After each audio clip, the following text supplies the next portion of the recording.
Hello mga boss! May isi-share ako sa inyo idea patungkol sa ganitong klase ng solar floodlight board. Kasi meron tayong isang follower na nagtanong sa atin at nagkaroon ng issue yung kanyang solar floodlight board na ganito. So, based sa kanyang sinabi, yung kanyang solar floodlight board ay hindi na nag-work ng maayos. At based dun sa kanyang explanation ay hindi na po nag-work ng maayos itong mga circuit board ng kanyang solar floodlight board dito sa ibaba.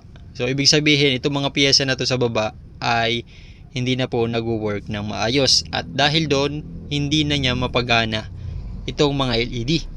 So ang gusto niya po ay kahit nasira na yung mga piyesa niya dito sa loob ay gusto pa rin niyang magamit o at mapailaw yung mga LED ng kanyang solar floodlight board. At kung meron kayong mga solar floodlight board na same ang issue katulad dun sa nabanggit ko, ay ito na yung bidyong hinahanap ninyo. Pero bago natin umpisahan kung paano natin mapagana itong ating solar floodlight board, ay mag-shoutout muna tayo.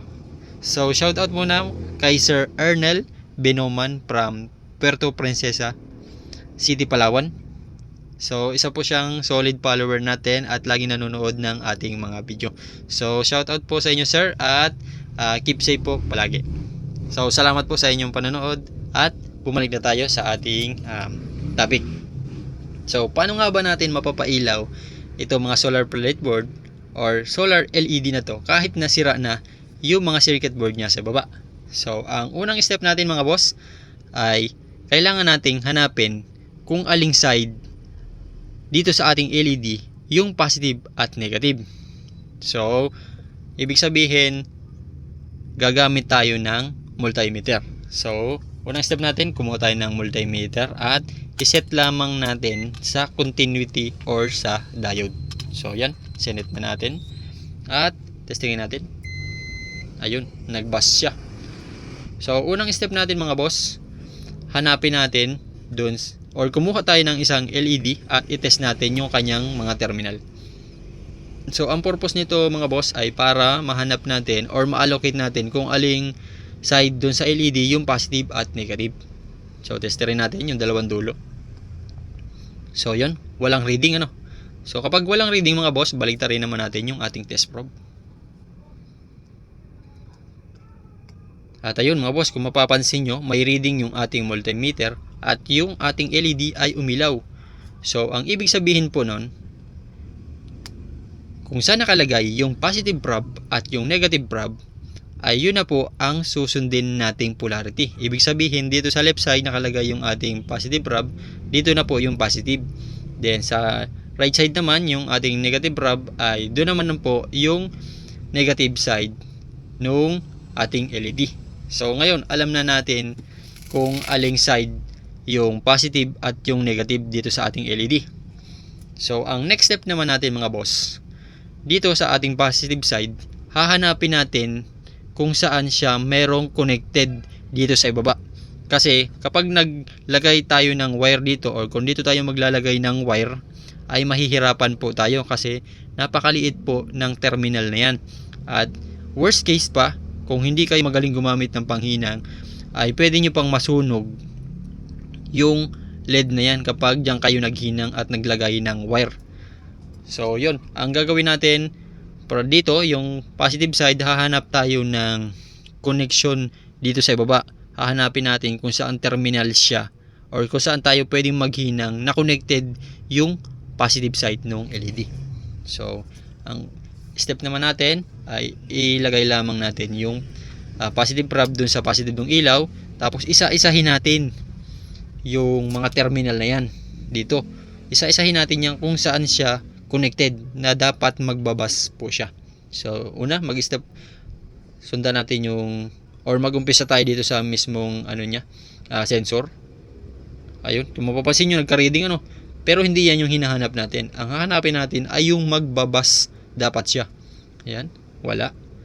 Pangalawa, wala din. Pangatlo, wala. So dito, wala din. Dito naman sa diode, wala din. So testingin natin dito sa mismong battery positive niya. Ayun, So, yun po yung hinahanap natin, yung magbabas dapat siya. So, ibig sabihin, itong battery positive terminal na to ay connected na mismo dito sa mismong positive ng ating ilaw. So, yun po, dito na tayo pwedeng maglagay ng positive wire. So, dito na po tayo pwedeng maglagay kasi kung dito, masusunog po yan at mahihirapan tayong padikitin. So, dito sa terminal na positive, doon na po tayo maglalagay ng positive wire para mapailaw natin ito. So, ngayon, alam na natin yung positive side. Dumako naman tayo sa negative side. So, yun. Yung ating negative prob, ayusin lang natin. Yung ating negative prob ay connect naman natin dun sa negative ng ilaw. Yan, ito po yung negative ng ilaw. Tapos, same procedure pa rin. Hahanap lamang tayo ng terminal dito na connected dun sa ating negative ng LED. So, testing natin dito sa battery negative kung connected siya. So, hindi po siya nagbus. So, ibig sabihin, hindi siya connected. Dito sa P negative, wala din. Hindi siya connected. P positive, hindi rin siya connected. So, testing natin dito sa mga resistor na to. Ayun. Yun po yung hinahanap natin. Ibig sabihin, nagbus siya. Itong negative side ng LED ay connected dito sa terminal na to. So, dahil po doon, nalaman natin na itong terminal na tong resistor at yung negative ay connected, so pwede na po tayong magkabit ng negative wire dito para mapailaw natin itong mga LED. So yun, tandaan po ninyo ha, ganun po yung procedure na ginawa natin para makapaglagay tayo ng terminal at mapailaw natin itong mga LED board na to. So testingin natin, meron tayong battery dito. Ayan o, ito po. At wag nyo po munang pansinin, wala tong BMS ano. So dito, tandaan nyo ha, yung ating positive ay dito. Yan, sa battery positive kasi connected naman siya dun sa mismong positive ng LED natin. Tapos yung negative wire natin na ilalagay ay yung negative ng ating LED ay connected dito sa mga resistor na to. So testingin natin kung mapapailaw natin. Ayan. So yung battery positive ay kakabit lamang natin dito. Ayan. Tapos, yung negative ng ating ilaw ay kukunik natin dito. Ayun. Napailaw na natin siya. Kahit sira itong mga piyesa niya sa loob.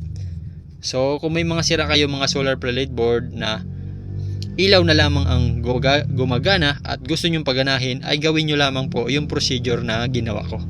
So, yun. Tingnan nyo pa. Ayan po. May ilaw na siya. Napagana na natin siya. So, ayun. So, sana po ay natutunan kayo at naintindihan nyo yung ating paliwanag at explanation at procedure kung paano natin mapapailaw yung ating solar floodlight board kahit na sira na yung mga circuit at mga pyesa niya sa baba. So, yun lang po. Maraming pong salamat at God bless po.